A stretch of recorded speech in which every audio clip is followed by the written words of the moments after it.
I'm Seraphina Vale, 28 years old, and I just watched my parents' jaws drop on national television. 3 months ago, they refused to attend my housewarming party because my golden child sister Melody needed help moving her boyfriend's gaming chair across town. They called my invitation inconvenient timing and suggested I understand family priorities. What they didn't know was that HGTV had been filming my custom-built $5 million smart home for their luxury series. Last night, Modern Marvels, Tech Mansions premiered, featuring my voice-controlled glass palace in all its glory.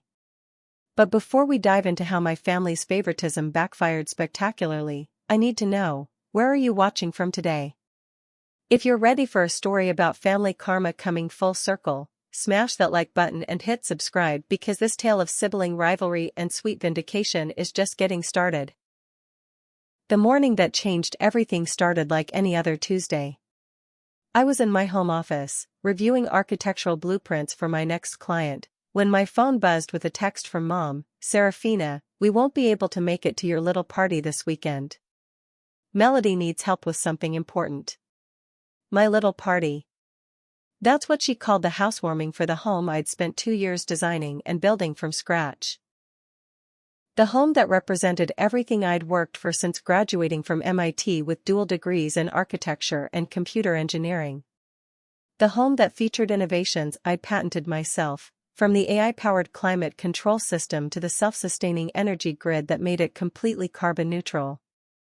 I stared at the message, my coffee growing cold as the familiar sting of dismissal washed over me. This wasn't new. Throughout my childhood, my achievements had been footnotes to Melody's drama. When I won the state science fair, the family dinner conversation centered on Melody's breakup with her high school boyfriend. When I graduated summa cum laude, they spent the car ride home discussing Melody's decision to switch majors for the third time. But this felt different. This felt deliberate. I called Mom immediately. What could possibly be more important than celebrating your daughter's biggest achievement? "Oh, sweetheart, don't be so dramatic," she laughed, that particular laugh that made my skin crawl. "Melody's boyfriend is moving, and she needs emotional support. You know how sensitive she is during transitions. Besides, we can see your house anytime." Emotional support for moving a gaming chair? I couldn't keep the incredulity out of my voice. "It's not about the chair, Seraphina. It's about being there for family when they need you. Melody specifically asked for us, and we can't let her down. Surely you understand that family comes first?" The hypocrisy was staggering. When I'd called them crying after my ex-fiancé cheated on me with his secretary, they were too busy to drive the 40 minutes to comfort me. When I'd worked 80-hour weeks to launch my architecture firm and ended up in the hospital with exhaustion, they sent flowers with a card that read "Hope you feel better soon" and visited Melody's new apartment instead. "What about your family commitment to me?" I asked quietly. "Don't be selfish, dear. This is just bad timing. We'll make it up to you." Bad timing. 28 years of bad timing. That afternoon, I sat in my kitchen. The one with smart countertops that could display recipes and adjust their height automatically, and made a decision. If they wanted to prioritize Melody's manufactured emergencies over genuine milestones, fine. But I was done pretending their neglect didn't hurt. I called my cousin Marcus, the only family member who'd always supported my dreams. "They're not coming," I told him. "Are you kidding me?" Marcus had witnessed years of this dynamic. "What's their excuse this time?" "Melody needs help moving her boyfriend's gaming setup. Apparently that's more important than celebrating the house that Architectural Digest wants to feature next month." Marcus was quiet for a moment. "You know what? Screw them. Let's make this party legendary without them. Invite everyone who actually supports you, your colleagues, your clients, your real friends. Show them what they're missing." He was right. I sent new invitations to my entire professional network, my MIT alumni group, and every friend who'd watched me pour my heart into this project. I hired the best caterer in the city, arranged for a string quartet, and set up tours to showcase the home's innovative features. The party was magnificent. Tech executives marveled at the integrated smart systems. Fellow architects studied the sustainable design elements. My client, a Fortune 500 CEO, brought his investment partners who were immediately interested in commissioning similar projects. By the end of the evening, I'd secured 3 new 7-figure contracts. But the sweetest moment came when Sarah Chan, a producer from HGTV, approached me. "This house is absolutely incredible," she said, her eyes wide as she watched the living room windows automatically tint as the sun set. "We're filming a new series called Modern Marvels. Tech mansions, and this would be perfect. Would you be interested in featuring it?" I thought about my parents, probably helping Melody arrange furniture that would be rearranged again next month. Absolutely. 3 weeks later, the HGTV crew arrived. They spent 5 days filming every inch of my home, interviewing me about the design process and the technology integration. The producer was particularly fascinated by my story. A young woman who'd built her dream home entirely through her own innovation and hard work. "What inspired you to include all these family-friendly features?" Sarah asked during one interview, gesturing toward the home theater with its stadium seating and the gourmet kitchen designed for entertaining. "I built this house for the family I hope to have someday," I said honestly. "But I've learned that family isn't just about blood. It's about the people who show up, who celebrate your victories and support you through challenges. The people who choose to be there." I didn't mention that my biological family had chosen not to be there for the biggest moment of my life. I didn't need to. The house spoke for itself, a testament to what was possible when you stopped waiting for approval and started building your own dreams. The interview aired 3 months later. I didn't tell anyone in my family about it. Why would I? They'd made it clear that my achievements weren't worth their time. But karma, as I was about to discover, has its own timeline. The morning after the HGTV episode aired, my phone started buzzing at 6 a.m. Text messages flooded in, colleagues congratulating me, potential clients requesting consultations, and old college friends expressing amazement at my success. But it was the call from my neighbor, Mrs. Patterson, that made me understand something had shifted. "Dear, I just watched you on television," she exclaimed. "I had no idea you were famous. My book club is absolutely dying to know if you'd give us a tour." Famous was an overstatement, but the episode had clearly made an impact. I spent the morning fielding calls from journalists wanting to write about sustainable luxury homes and tech companies interested in licensing my innovations. By noon, my website had crashed from traffic, and my assistant Emma was scheduling interviews for the next month. It was around 2 p.m. when the family call started. First, it was Aunt Linda, Mom's sister, who I hadn't heard from in over a year. "Seraphina, I just saw you on HGTV. When did you become so successful? That house is incredible." Then came my cousin Rachel, asking if I needed any help managing my newfound fame. My uncle David wanted to know if I was interested in investing in his friend's startup. Even my grandmother, who'd always been cordial but distant, called to catch up.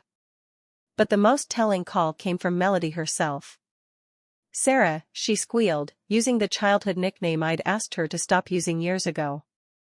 "Oh my God," I'm like, totally freaking out. "You're literally famous. Why didn't you tell us you were going to be on TV?"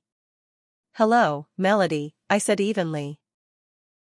"I mentioned the filming to Mom and Dad months ago. They were busy that week too." "What? No way. I would have totally remembered if, oh wait, was that during Brad's move? Because that was such a stressful time for me. His gaming setup is so complicated, and he was being really weird about letting the movers handle his equipment, so I had to supervise everything, and Mom and Dad were being so supportive." "Right," I cut her off. "How's Brad's gaming chair working out?" "It's fine, I guess. But seriously, Sarah, your house is insane. Like, it's bigger than anything I've ever seen. And that kitchen. Mom is literally obsessed with that voice-controlled thing you did with the lights. She keeps trying to get me to ask you about it. Of course she did. Now that my achievements had been validated on national television, suddenly they mattered. Maybe she should ask me herself, I suggested. Well, she's like, a little embarrassed? Because she knows you invited them to your party and they couldn't make it? But they were just trying to help me through a really tough time, you know? And Mom feels bad about missing it, but like, you understand, right? Family has to come first? The audacity was breathtaking. Even now, she was justifying their absence while simultaneously trying to capitalize on my success. I understand perfectly, I said. Family does come first. After I hung up, I sat in my office, looking out at the infinity pool that overlooked the city skyline. The house was quiet except for the gentle hum of the solar panels adjusting to track the afternoon sun. Everything here represented years of hard work, innovation, and sacrifice. Every smart feature, every sustainable element, every carefully chosen design detail reflected my vision and determination. I'd built this life without their support. I'd achieved success without their encouragement. And now they wanted to be part of it because other people deemed it worthy of attention. That evening, I had dinner with Marcus and his wife Jennifer at their favorite bistro. They'd been following the media coverage all day, beaming with pride as they showed me articles and social media posts about the episode. Your phone hasn't stopped ringing, Jennifer observed as I silenced yet another call. Mostly business, I said. Though the family has suddenly discovered I exist. Marcus snorted. Let me guess, now that you're on TV, everyone wants to reconnect? Melody called to explain why they missed the housewarming. Apparently, supervising the move of a gaming chair was more important than celebrating my $5 million smart home. But she's totally freaking out about my fame now. Of course she is, Jennifer shook her head. What are you going to do? I thought about it carefully. For years, I'd absorbed their dismissal, made excuses for their behavior, convinced myself that maintaining peace was worth the pain. But something had crystallized during that phone call with Melody. Their love was conditional, contingent on external validation, dependent on social status, tied to what I could do for them rather than who I was. I'm going to be exactly as available to them as they've been to me, I said finally. Marcus raised his eyebrow. Meaning? Meaning I'm going to prioritize the family that actually shows up. The next morning, I implemented my new approach. When Mom called, I let it go to voicemail. When Dad texted asking about my TV appearance, I responded 12 hours later with thanks for reaching out. When Melody sent a long message about wanting to visit my house, I replied simply, I'll have to check my schedule. But I wasn't being cruel. I was being strategic. For 28 years, they'd trained me to accept crumbs of attention while giving them my full devotion. Now, I was applying the same energy they'd always given me, polite but distant, acknowledging but not prioritizing, present but not invested. The beautiful irony was that the episode had introduced me to people who actually valued what I'd accomplished.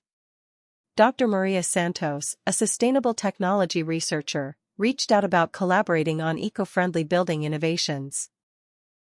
James Morrison, a venture capitalist, wanted to discuss funding my expansion into commercial projects. These were people who saw my work and wanted to support it, not exploit it. I was learning what it felt like to be truly celebrated rather than tolerated. But the real test was coming. Because 3 days later, Emma handed me an envelope that would change everything. Inside was an invitation to the annual Vale family reunion, scheduled for next month at my cousin Patricia's estate. And attached was a handwritten note from my mother, Seraphina, we hope you'll join us this year. The family is so proud of everything you've accomplished. We can't wait to catch up. I stared at the note, recognizing the careful phrasing. They weren't apologizing. They weren't acknowledging their years of neglect. They were simply repositioning themselves now that my success had become public knowledge. Perfect. Because I had a few repositions of my own in mind. The Vale family reunion invitation sat on my desk for 3 days while I considered my options. Every year, it was the same performance, cousins comparing achievements, aunts gossiping about who was dating whom, uncles debating politics over beer. And every year, I'd attended dutifully, smiled politely while relatives asked when I was getting married, and watched my parents beam with pride over Melody's latest adventure while my career milestones went unmentioned. But this year felt different. This year, I had leverage. I called Patricia, who was hosting the reunion at her Napa Valley estate. "I got your invitation," I said. "Sarah. Oh my God, we're all so excited you're coming. Mom told me about your TV thing, how amazing is that? We're dying to hear all about it." Patricia was Mom's brother's daughter, 2 years older than me, and had always existed in that middle space between the favored children like Melody and the overlooked ones like me. She'd married a tech executive and lived comfortably, but she'd never quite achieved the golden child status that came so naturally to my sister. "Actually, I wanted to ask you about something," I continued. "How would you feel about me bringing a guest?" "Of course. Is there a new boyfriend we should know about?" "Not exactly. I've been working with a documentary crew that's been following up on the HGTV feature. They're interested in filming family dynamics around success and achievement. Would you mind if they came along to capture some authentic family moments?" It wasn't entirely true, but it wasn't entirely false either. Sarah Chen had mentioned interest in a follow-up piece, and I'd been considering it. The reunion would just accelerate that timeline. Patricia's enthusiasm dimmed slightly. "A documentary crew? At the family reunion? I mean, I guess that would be okay, but maybe you should check with everyone first?" "Absolutely. I'll reach out to make sure everyone's comfortable being on camera." I spent the next week making strategic phone calls. Most relatives were thrilled at the prospect of being featured in a documentary about my success. My cousin David started practicing his "I always knew Sarah would make it big" speech. Aunt Linda asked if she should get her hair done professionally. Uncle Robert wanted to know if they'd be interviewing him about my childhood potential. But the most interesting conversation was with my cousin Marcus. "You're up to something," he said immediately. "What's the real plan?" I smiled. "I'm going to give them exactly what they want, a chance to be associated with my success. And I'm going to let them show the world exactly who they really are. You're filming their reaction to meeting the successful version of you for the first time." "I'm documenting authentic family dynamics," I corrected. "Whatever that looks like." Marcus was quiet for a moment. "You know this could backfire, right? Families can be unpredictable on camera." "That's exactly what I'm counting on."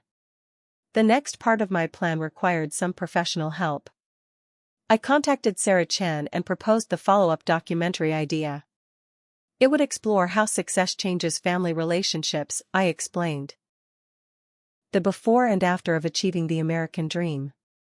She was immediately interested. "We've been getting requests for more content about you specifically.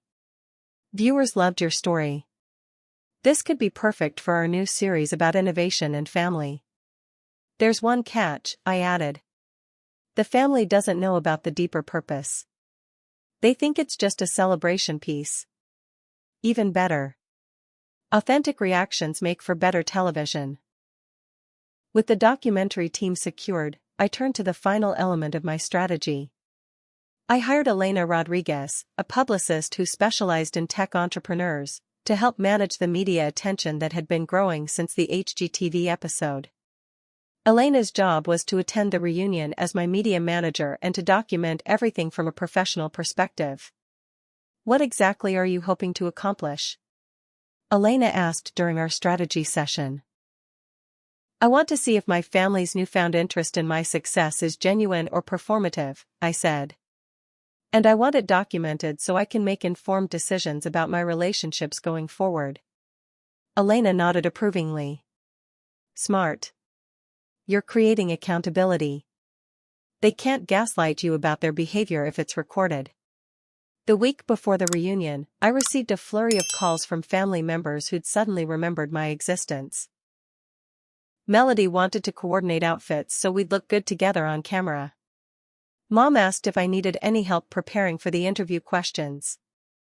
Dad offered to drive me to Napa so we could catch up on the way. But the most revealing call came from my grandmother, Seraphina Vale, the family matriarch who'd always maintained careful neutrality in family dynamics. Seraphina, dear, I wanted to speak with you before this reunion, she said in her crisp voice. I've been watching the family's reaction to your recent success with great interest. Oh?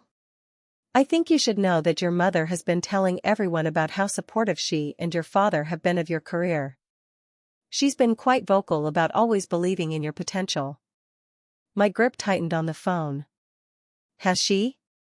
She's also been suggesting that your sister might want to consider a career in tech, given how successful you've become. Apparently, Melody has always been interested in innovation. The revisionist history was stunning. Melody, who needed help setting up her email account and thought Wi-Fi was probably magic, was now interested in tech innovation. Grandmother, can I ask you something? Of course, dear. Do you remember the conversation at Christmas 3 years ago when I tried to explain my smart home project to everyone? Eleanor was quiet for a moment. I remember your father changing the subject to ask Melody about her yoga instructor certification. And last year, when I won the Innovation Award from the American Institute of Architects? Your mother mentioned something about it being nice and then spent an hour discussing Melody's new apartment. So you've noticed the pattern. My dear child, I've been watching this family for 78 years. I notice everything. The question is, what are you going to do about it? I'm going to let them show everyone exactly who they are. Good, she said firmly. It's about time someone held them accountable. As the reunion approached, I felt a mixture of nervousness and anticipation. This wasn't about revenge in the traditional sense, it was about truth. For years, I'd absorbed their dismissive behavior privately, made excuses for their favoritism, convinced myself that their love was just expressed differently. But now, with cameras rolling and witnesses present, they'd have to confront their own behavior. They could choose to acknowledge their past treatment and make amends, or they could continue the performance and reveal their true priorities to a wider audience. Either way, I'd finally have clarity about where I stood in this family. The night before the reunion, I sat in my home office, looking at the wall where my architectural awards hung next to photos from various project completions. Tomorrow, I'd find out if my family was capable of genuine pride in these accomplishments, or if their newfound interest was just another form of exploitation. Emma knocked on my doorframe. The documentary crew wants to do a pre-reunion interview with you tonight. Something about your expectations for tomorrow. Perfect, I said, straightening my blazer. Let's talk about family, success, and the difference between being loved and being useful. The reunion was going to be very educational for everyone involved. The morning of the Vale family reunion, I arrived at Patricia's Napa Valley estate in a convoy that would have made a celebrity proud. My Tesla Model S led the way, followed by the HGTV documentary van and Elena's Mercedes with her media equipment. The production crew had arrived earlier to set up discreet cameras throughout the main entertaining areas. Patricia greeted me at the circular driveway with barely contained excitement. Sarah. This is so incredible. I can't believe we're going to be on television. Just act natural, I advised, watching as family members began emerging from various cars, their eyes widening at the professional setup. The best documentaries capture authentic moments. The first test came immediately. Mom and Dad approached with broad smiles that looked slightly rehearsed, their arms outstretched for hugs that had never felt quite this enthusiastic before. Seraphina. Our successful daughter. Mom exclaimed, loud enough for the cameras to catch. We're so proud of everything you've accomplished. Thank you, I replied evenly. It's nice that you could make time for this event. Dad jumped in quickly. We've always supported your dreams, honey. Remember how excited we were when you told us about your architecture plans? I tilted my head thoughtfully. Actually, Dad, I remember you suggesting I consider something more stable, like teaching. You said architecture was too competitive for women. The documentary crew exchanged glances. This was exactly the kind of authentic family dynamic they'd hoped to capture. Dad's smile faltered for just a moment before he recovered. Well, I just wanted you to have options, sweetheart. But we always believed in you. Melody arrived fashionably late, wearing a new dress that still had the tags tucked discreetly under the collar. She'd clearly spent considerable time preparing for her television debut. Sarah. Sister. She rushed over for an elaborate hug, positioning herself perfectly within the camera's frame. I've been telling everyone about your amazing house. We're basically twins, you know, both so creative and innovative. Really? I said, accepting her hug with polite distance. What innovations are you working on these days? Melody's eyes went wide. Oh, well, you know, I'm really into sustainable living now. Like, I've been recycling way more, and I'm thinking about getting solar panels, and I've been watching YouTube videos about smart home technology. That's fascinating, I interrupted gently. When did this interest in technology start? Recently? Like, I've always been interested, but seeing your success has really inspired me to explore my own potential in the field. The cameras were capturing every word, every nervous laugh, every obvious fabrication. But the real revelation came during the family interview session that Sarah Chen had arranged for the main documentary. The extended family gathered in Patricia's elegant living room, arranged in a semicircle with me at the center. Sarah began with softball questions about family traditions and support systems. Mrs. Vale, Sarah addressed my mother, you must be incredibly proud of Seraphina's achievements. Tell us about watching her career develop. Mom launched into a carefully crafted narrative about always knowing I was special, about encouraging my education, about being my biggest supporter. She spoke eloquently about family values and the importance of nurturing children's talents. It sounds like you were very involved in her career journey, Sarah observed. Did you attend her architecture school graduation? A pause. Well, it was during a very busy time. Actually, I interjected quietly, they missed my graduation because Melody had a conflict with her roommate that same weekend. Dad said family emergencies took priority. The room went silent. Mom's composed expression cracked slightly. Now, Seraphina, that's not exactly. What about her housewarming party for this incredible smart home we featured? Sarah continued. That must have been such a proud moment for you as parents. The pause stretched longer this time. Dad cleared his throat. We had prior commitments. They were helping Melody move her boyfriend's gaming equipment, I said matter-of-factly. I invited them 3 months in advance, but the gaming chair took priority. Melody's face went pale. Sarah, you're making it sound. I'm stating facts, I replied calmly. The cameras can verify the timeline if needed.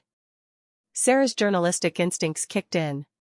So you missed your daughter's biggest career milestone to help with furniture moving? The question hung in the air like smoke. Mom and Dad looked at each other, clearly realizing that their revisionist history was crumbling in real time on national television. Family is complicated, Mom said weakly. There are always difficult choices. But not really, I said, my voice gaining strength. When someone consistently chooses one child's minor inconveniences over another child's major achievements, that's not a difficult choice. That's a clear priority. Uncle David tried to redirect. But look how successful Sarah became anyway. Maybe the independent approach made her stronger. That's an interesting perspective, I acknowledged. So you're suggesting that parental neglect is actually beneficial? Should we recommend that approach to other families? The documentary crew was having a field day. This wasn't just a success story anymore, it was a masterclass in family dysfunction and the resilience required to thrive despite it. Eleanor, my grandmother, finally spoke up from her corner chair. I think what Seraphina is trying to say is that love should be demonstrated through actions, not just words. And actions have consequences. What consequences? Melody asked, suddenly looking worried. I stood up, walking to the window that overlooked Patricia's vineyard. The consequence is that I've learned to build my own family. The people who celebrate my victories, who support my dreams, who show up when I need them. Some of them happen to be blood relatives. I looked directly at Marcus and Eleanor. Most of them are not. But we're here now, Dad protested. We're celebrating you now.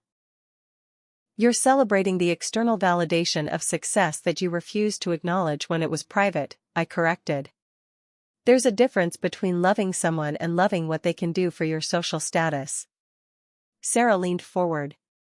What would you say to families who might be watching this and recognizing similar patterns in their own relationships? I turned back to the group, my voice steady and clear. I'd say that blood doesn't guarantee loyalty, and loyalty can't be manufactured after the fact. If you want to have a relationship with someone's success, you need to invest in their struggle. You can't show up for the celebration if you missed the foundation. The room was completely quiet except for the soft whir of cameras capturing what would become one of the most viral family drama moments in HGTV history. Mom's carefully applied makeup was starting to run as tears formed in her eyes. But they weren't tears of remorse, they were tears of embarrassment at being exposed so publicly. And that told me everything I needed to know about where their priorities truly lay. The silence following my statement stretched until Patricia nervously suggested we break for lunch.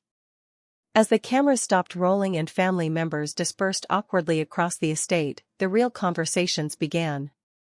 Melody cornered me near the vineyard's edge, her earlier TV-ready enthusiasm replaced by panic. Sarah, what the hell was that? You totally ambushed us. We came here to celebrate you, and you made us look like terrible people. I didn't make you look like anything, I replied calmly. I simply stated facts about your behavior. If those facts make you look terrible, perhaps you should examine the behavior, not blame the messenger. But we love you. We've always loved you. Just because we made some mistakes. 28 years of consistent prioritizing isn't some mistakes, Melody. It's a pattern. And patterns reveal priorities. Mom approached then, her face flushed with a mixture of anger and humiliation. Seraphina Vale, I cannot believe you would embarrass your family like this on national television. We raised you better than this. The irony was staggering. You raised me to accept neglect quietly so as not to inconvenience anyone. I learned better than that on my own. We supported you. You supported the idea of me when it was convenient. There's a difference. I pulled out my phone and scrolled to my photos. Here's the documentation from my housewarming party. 43 guests, including clients, colleagues, and friends. Here are the RSVPs from family members. I showed her the screen. Marcus, Jennifer, Eleanor, and Patricia confirmed. You, Dad, and Melody declined. Aunt Linda was busy. Uncle David had prior commitments. The only family who showed up were the ones who always show up. Dad joined the conversation, looking defensive. You're taking this too seriously. Families have conflicts, priorities change. Families also have patterns, I interrupted. And our pattern is that Melody's needs always trump mine. Even now, instead of acknowledging the hurt you've caused, you're focused on managing your image for the cameras. Elena appeared at my elbow, her professional demeanor intact despite the family drama unfolding around her.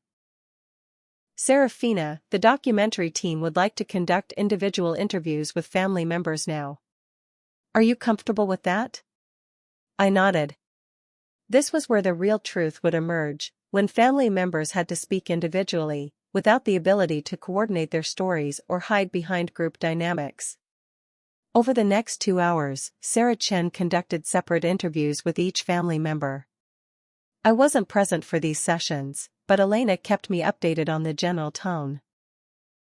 "Your parents are trying to reframe everything as misunderstandings," she reported during a break. "Your mother keeps saying you were always so independent that they didn't think you needed their support. Your father is suggesting that you're oversensitive and taking normal family dynamics too personally. And Melody? She's claiming she had no idea you felt neglected. Says she thought you preferred being left alone to focus on your career. She also mentioned that she's really interested in maybe working with you on some projects now that she understands how successful you are." I almost laughed. Even in crisis, Melody was trying to position herself for advantage. But the most telling interview came from Eleanor, who had no patience for diplomatic language. "That child has been overlooked and undervalued by this family for decades," she told Sarah bluntly. "Her parents favored the squeaky wheel over the accomplished one. Now they're embarrassed because their favoritism has been exposed on television, but they're still not taking responsibility for their choices." When the interviews concluded, the family reconvened for what Patricia optimistically called resolution time. The cameras rolled again as Sarah asked each family member to share their perspective on the day's revelations. Mom spoke first, her voice carefully modulated. "I think there have been some misunderstandings about our family dynamics. We've always been proud of Seraphina, even if we didn't express it in ways she needed to hear. Moving forward, we want to be more intentional about showing our support." It was a polished non-apology that acknowledged no wrongdoing while promising vague future improvements. Dad followed with similar corporate speak. "Every family has room for growth. We're committed to better communication and making sure all our children feel valued." When it was Melody's turn, she surprised everyone. "I guess I never really thought about how our family worked before. Like, I knew Mom and Dad helped me with stuff, but I didn't realize they weren't helping Sarah too. Maybe I was selfish without meaning to be." It wasn't a full acknowledgement, but it was the closest thing to genuine self-reflection anyone had offered. When Sarah turned to me, I'd already decided what I wanted to say.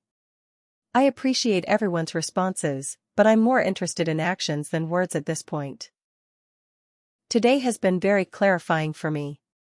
I've spent years hoping for change that clearly isn't coming.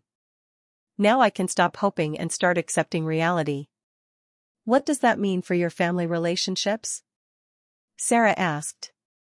"It means I'm going to invest my energy in relationships that are reciprocal. People who celebrate my successes without needing external validation to recognize them. People who support my struggles without requiring convenience. People who choose to be family, not just people who happen to share DNA." Mom's composure finally cracked completely. "So you're just going to cut us off? Throw away your family because we made some mistakes?" "I'm going to treat our relationship with the same level of investment you've always given it," I said simply. "If that feels like abandonment to you, maybe you'll understand how I've felt for 28 years. The documentary crew captured every moment as the family dynamics imploded in real time. No amount of post-production editing could soften the raw honesty of that conversation. As the day wound down and family members began making excuses to leave early, Marcus approached me with a mixture of pride and concern.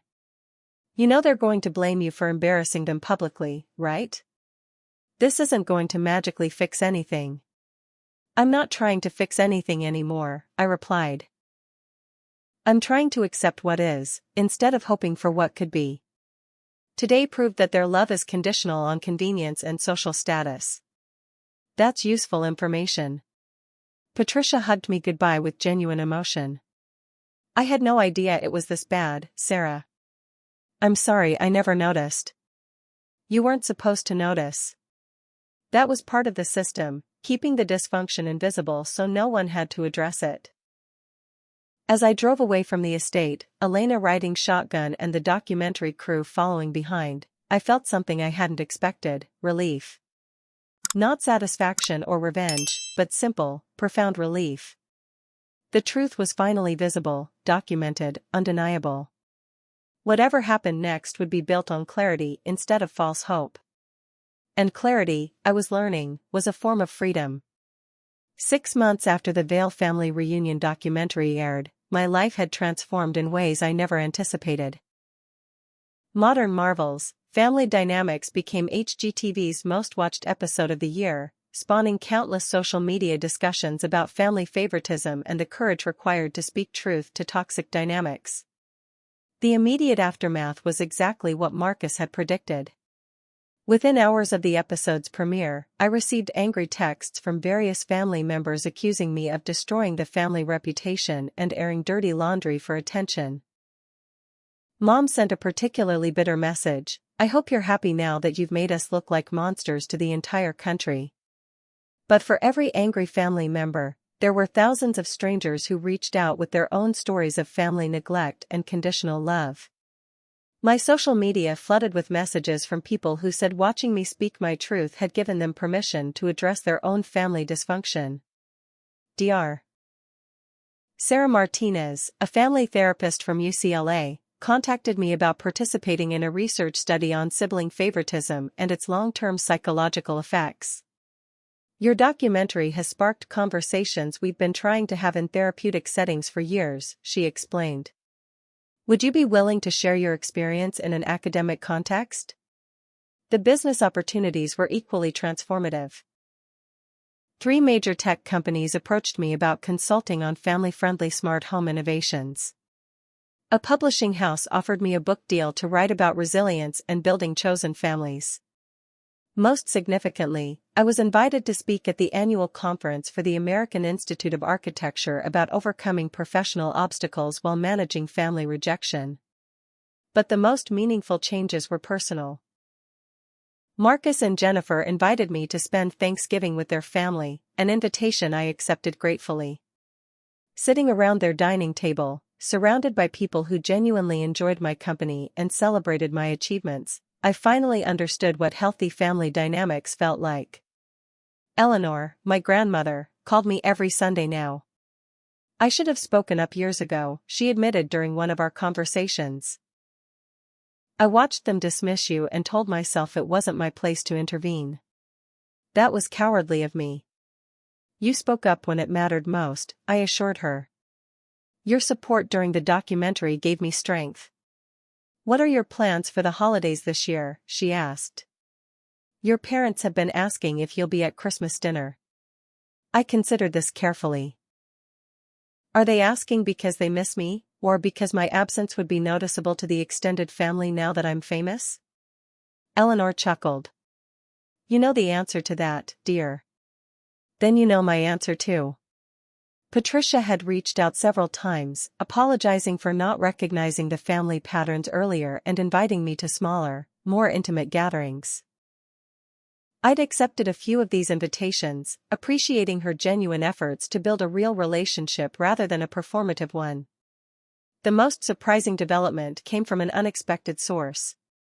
3 months after the documentary aired, I received a handwritten letter from Melody. "Sarah," it began, "I've been watching that episode over and over, and I keep seeing things I didn't notice before. The way Mom and Dad's faces changed when you talked about your achievements. The way they looked at you versus how they looked at me. I always thought they just loved me more, but now I'm wondering if they actually respect you more and just don't know how to show it. I know I was selfish. I know I took their attention without thinking about what that meant for you. I don't know how to fix 28 years of that, but I want to try. Would you be willing to meet for coffee? No cameras, no family drama, just us trying to figure out if we can be real sisters instead of whatever we were before." I stared at the letter for a long time. It was the first genuine accountability I'd received from my immediate family, and it came from the person I'd least expected to offer it. We met at a coffee shop in downtown San Francisco, neutral territory where neither of us had home field advantage. Melody looked nervous, fidgeting with her hair and avoiding eye contact initially. "I've been thinking about what you said about patterns," she began. And I realized I'd been expecting special treatment my whole life without questioning whether I deserved it or whether it was hurting anyone else. What changed your mind? I asked. Honestly? Watching myself on TV. Seeing how I looked when I claimed to be interested in tech innovation, when I tried to position myself as your partner in success. I looked ridiculous. Desperate. Like someone trying to grab credit for work she'd never done. It was brutally honest self-assessment.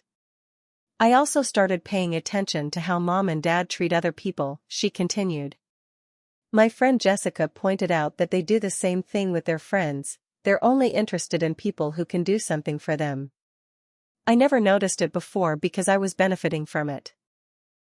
We talked for 3 hours that day, deconstructing decades of family dynamics and role assignments. Melody shared her own struggles with feeling pressured to be constantly dramatic to maintain their parents' attention. I explained the exhaustion of achieving success in silence because celebration wasn't available.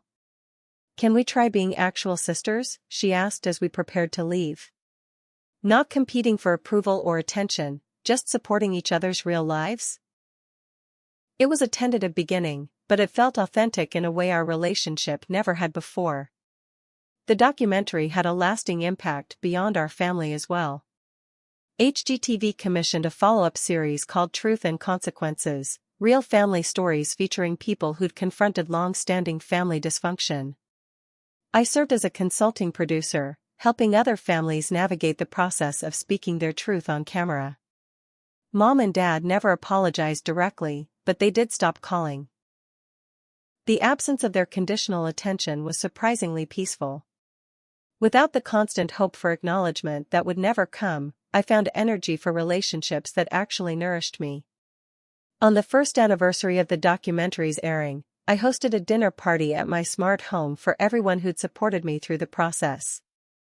Marcus and Jennifer brought their kids, who loved the voice-controlled lights. Eleanor told stories about her own difficult family dynamics. Patricia shared updates about her decision to set boundaries with toxic relatives. Elena brought her partner and regaled everyone with behind-the-scenes stories from the filming. As I looked around my dining room table, filled with people who'd chosen to love and support me without conditions, I realized I'd finally built the family I'd always wanted. It just looked different than I'd originally imagined. The house's smart system dimmed the lights automatically as the sun set, and someone proposed a toast to chosen families and second chances. As we raised our glasses, I felt genuinely grateful, not just for my success, but for the courage to stop accepting less than I deserved.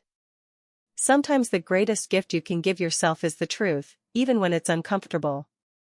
And sometimes, especially when it's uncomfortable. So here's my question for all of you who followed this journey with me. Have you ever had to choose between family loyalty and your own truth?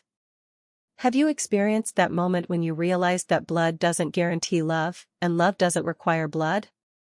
Drop a comment below and share your story. Your experience might be exactly what someone else needs to hear today. If this resonated with you, please hit that like button and subscribe for more real stories about family, success, and finding the courage to build the life you actually want. Share this with anyone who might need to hear that they're not obligated to accept conditional love just because it comes from family. Thank you for taking this journey with me. Remember that your worth isn't determined by who celebrates it, and sometimes the family you choose is more real than the family you're born into. Until next time, keep building the life that makes you proud, regardless of who shows up to witness it.